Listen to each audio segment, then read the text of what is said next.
साल के तौर पे आज एक आर्टिकल आया जिसमें कि गवर्नर स्टेट बैंक के हवाले से मैं आपको अब फिगर्स कोट करने लगी हूँ कि 26.2 अरब डॉलर जो हैं वो सिर्फ पेमेंट डेट के लिए चाहिए। 16 अरब डॉलर का आपको रोल ओवर की उम्मीद है। अच्छा, फिर सिर्फ जुलाई के महीने में supreme court state bank of Pakistan ने 1.5 अरब डॉलर कर्ज़ों की मद में अदा किए हैं और रवा माली साल के अख्तिताम तक स्टेट बैंक ऑफ पाकिस्तान को 8.5 अरब डॉलर मजीद अदा करने हैं। तो ये फाइनेंसिंग गैप कैसे कम करेंगे? जी शिफा साहबा, ये जहाँ से रिमार्क्स आए ना जी, ये स्टैंडिंग कमेटी ऑन फाइनेंस थी नेशनल असेंबली की, जहाँ पे स्टेट बैंक गवर्नर मौजूद थे। मैं उस कमेटी का मेंबर हूँ, बल्कि हमने ही बतौर मेंबरान काफ़ी सवालात उनसे किए। तो वहाँ पे ये बात सामने आई फिर कि जितनी भी हमारी एक्सटर्नल फाइनेंसिंग रिक्वायरमेंट है ये ऑलरेडी केटर्ड फॉर है। अच्छा, तो ये इंशाल्लाह इशू नहीं बनेगा और हमारे फॉरेन एक्सचेंज रिजर्व स्टेबल रहेंगे। देखिए, ये बात यकीनन हमारी एक मुआशी इज्तमाई इकनॉमिक चैलेंज हमारा एक है कि हम अपनी डॉलर कमाने की जो कैपेसिटी है उसको बढ़ाएं बजाय इसके कि बोरोइंग के ऊपर एक बफर के तौर पे तो ज़रूर है, मगर मुस्तकिल एक हमारा ये तरीक़ेकार बन गया। तो हमारी अभी आप देखें कि चाहे प्राइम मिनिस्टर शहबाज शरीफ साहब, चाहे वो IT का सेक्टर हो, अपनी एक्सपोर्ट बेस को ब्रॉडन करने का मामला हो, उसके ऊपर फोकस करें।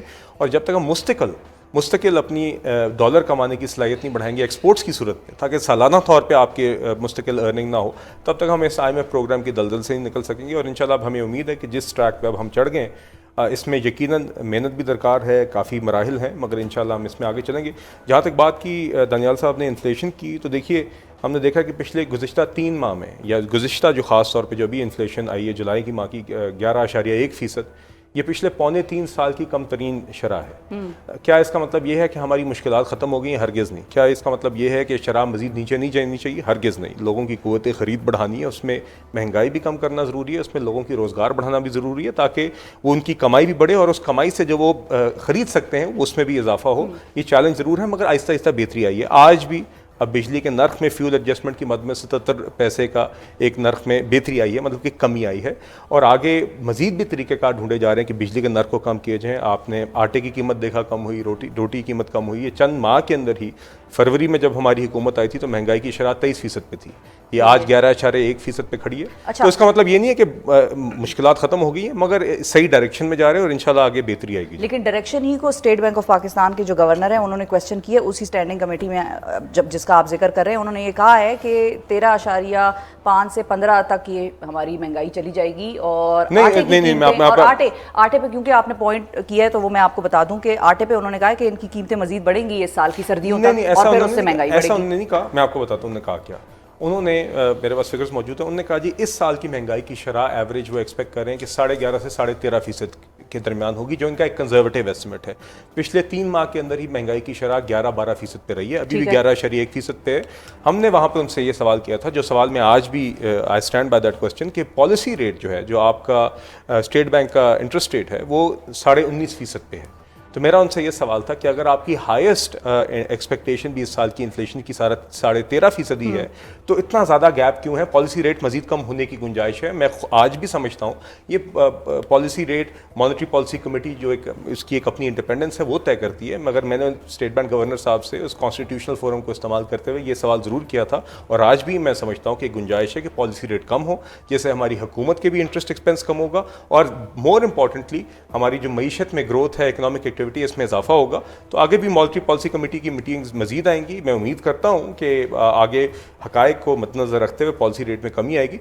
इस तनाजुर में ये बात हुई थी, तो इसके जवाब में उन्होंने ये कहा था कि जी हम कॉशियस अप्रोच रख रहे हैं ताकि महंगाई के कोई ऐसे डाउनसाइड रिस्क जिसमें कहीं कोई कमोडिटीज़ की प्राइसेस अगर बढ़ जाएं तो उस वजह से हमें थोड़ा सा एहतियात करनी पड़ती है। उन्होंने सिर्फ इस तरह के खदशे का इजहार किया था, एक्सपेक्टेशन उनकी ऐसी नहीं है जी। सही है। अब दानियाल अजीज साहब, आपकी क्या एक्सपेक्टेशन है और आपको क्या लगता है कि कितना पॉलिटिकल कैपिटल नून लीग का खर्च हो जाएगा इस सारी सूरत हाल को संभालते संभालते?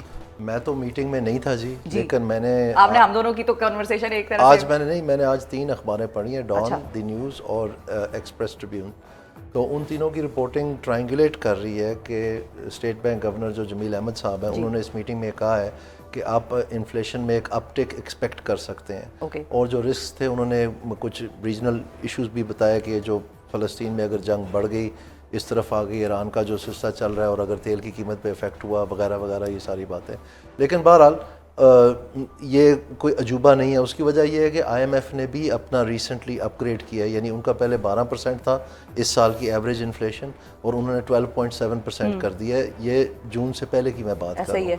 सो द क्वेश्चन इज़ कि ये जो सेकंड राउंड इफेक्ट्स होते हैं ना जी इन्फ्लेशन के, जिसमें एक वेज प्राइस स्पाइरल का खदशा होता है, Pakistan is right on the brink of that, and in many monetary policy committee reports that has been discussed also.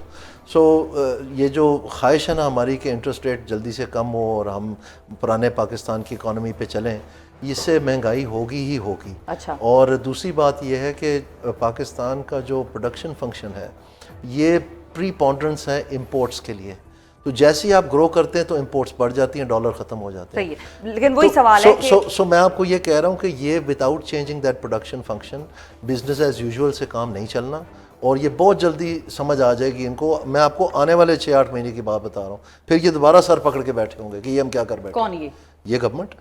तो are they not handling it right?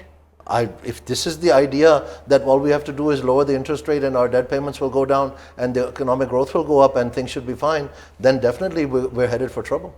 And who's responsible? They're responsible. No, I mean, can we pinpoint a person or the entire The State government? Bank and the Ministry of Finance is responsible, and that's the government basically. Aurangzeb Saab. Absolutely. And more importantly Planning Commission. अगर आप Rules of Business Government of Pakistan पढ़ें तो उसमें जो economic policy और economic coordination है, ये दोनों जिम्मेदारी प्लानिंग कमीशन की है। सही है, एहसन इकबाल साहब। जी।